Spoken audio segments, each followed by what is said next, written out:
The driftwood cantina clung to waypoint station Kessler 9 like a stubborn scar, a forgotten outpost where smugglers, fugitives, and secrets gathered in the dim light. Its air scrubbers hummed off-key, its walls smelled of recycled sweat and cheap fuel, and no one came here to be seen.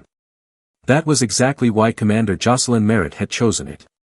For 11 days, she played the role of the most incompetent bartender in 3-star systems, spilling drinks, missing orders, and smiling apologetically while watching everything. Undercover work demanded invisibility. To see everything, she had become someone no one respected. Beneath her cheap red tank top and careless posture lived 15 years of Terran Coalition Special Operations training. Every movement was calculated.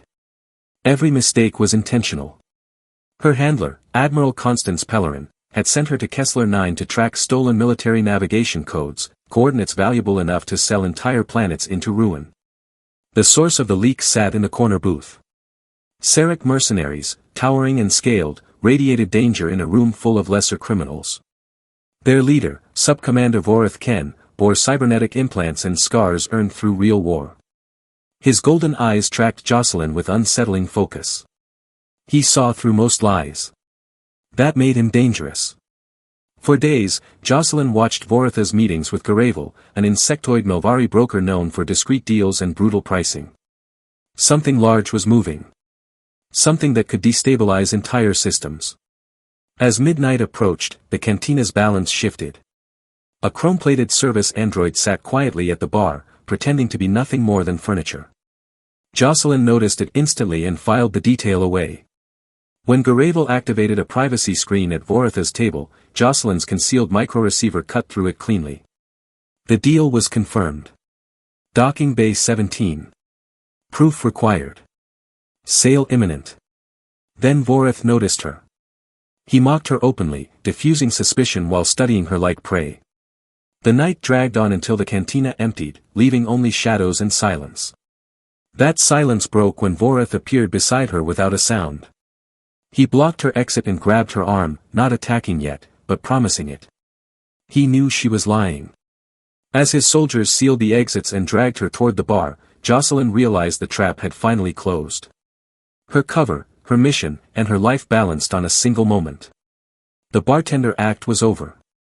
Something far more dangerous was about to begin. Vorith's grip tightened as he slammed Jocelyn against the bar, claws digging into her scalp.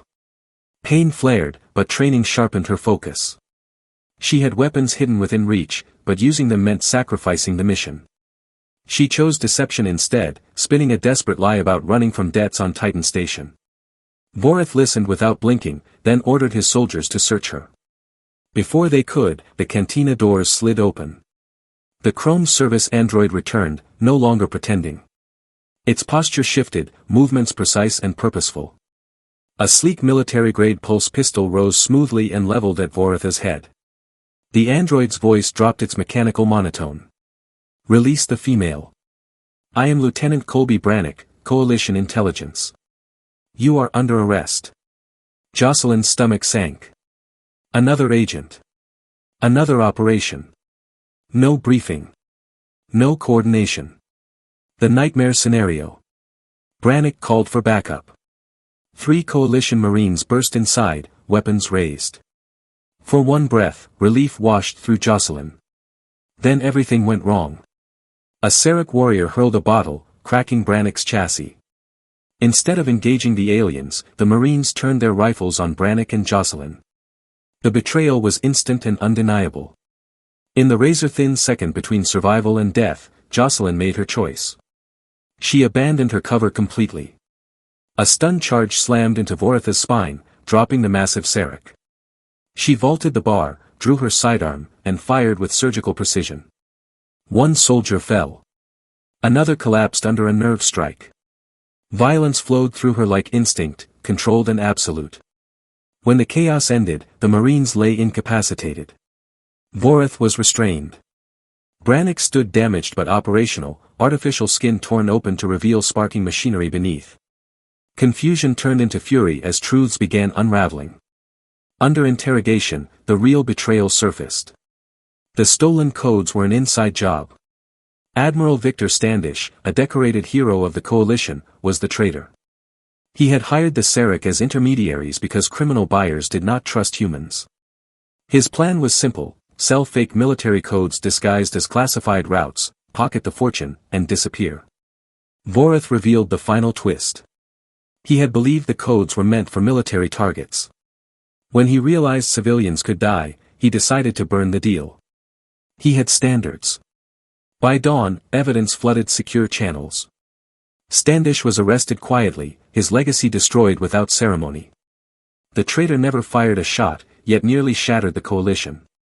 Later, on the observation deck, Jocelyn and the repaired Brannick watched ships drift through the void. Brannick admitted Standish had sent him to the cantina expecting everyone to die. Intervening hadn't been logical. It had been conscience. Jocelyn smirked. Against corruption, monsters, and betrayal, she had found something rare.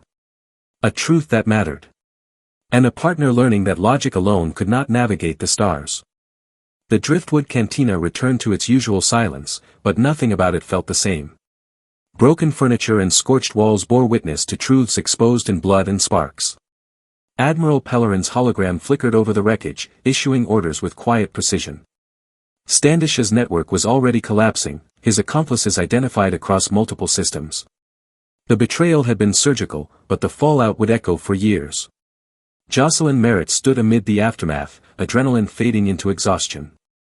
Victories in the shadows never came clean. They came with questions. Vorath, restrained and defeated, surprised her one final time. He had chosen integrity over profit. In a universe that rewarded cruelty, that choice mattered. Brannick observed everything silently. His systems logged data, but something less quantifiable had changed. He had disobeyed corrupted orders. He had protected a human. The conclusion was unavoidable. Logic had not guided his actions alone. On the observation deck, ships drifted like fireflies against the infinite dark. Brannick admitted the truth. Standish had intended for Jocelyn to die. The cantina incident was meant to erase a loose end. Brannick calculated that intervention was necessary, but the calculation felt incomplete. Conscience, Jocelyn supplied. The word lingered. Admiral Pellerin interrupted with new orders. Standish's downfall revealed a wider web of corruption. The next operation was already underway, this time on a luxury resort world in the Demeter system. The cover assignment made Jocelyn groan. Activities coordinator. Cheerful. Approachable. Enthusiastic. She had just finished pretending to be incompetent. Brannick volunteered immediately. He had learned valuable operational lessons. Next time, he suggested, he would enter through a window. Surprise was a force multiplier. Jocelyn laughed. A genuine sound, rare and grounding. As they departed, they passed Korvax, the Pelicani owner, staring in despair at his ruined door. Jocelyn tossed him a credit stick from her hazard pay. Some damage deserved compensation. Some secrets deserved closure. The transport lifted off, leaving Kessler 9 behind. The Driftwood Cantina would return to its cycle of watered-down drinks and whispered conspiracies, unaware of how close it had come to reshaping the galaxy. In the vast, indifferent universe, heroes proved flawed, enemies showed restraint, and justice emerged from unexpected hands. Jocelyn watched the station fade into starlight, reflecting on the strange symmetry of it all. She had stopped a traitor without firing the first shot. She had survived betrayal without becoming it. And she had gained something rarer than victory. A partner learning that humanity was not an error in logic. It was the variable that made the equation worth solving. The Demeter system shimmered like a promise on the edge of the Coalition's charts, a place where luxury masked danger and corruption wore pleasant smiles. Jocelyn Merritt prepared herself for another role, one that demanded energy instead of silence. The galaxy's wars were not always fought in shadows or cantinas. Sometimes they unfolded under bright skies and curated adventures. Behind her calm expression, experience hardened into certainty. She had learned something important on Kessler 9. The line between hero and villain was thinner than most admitted.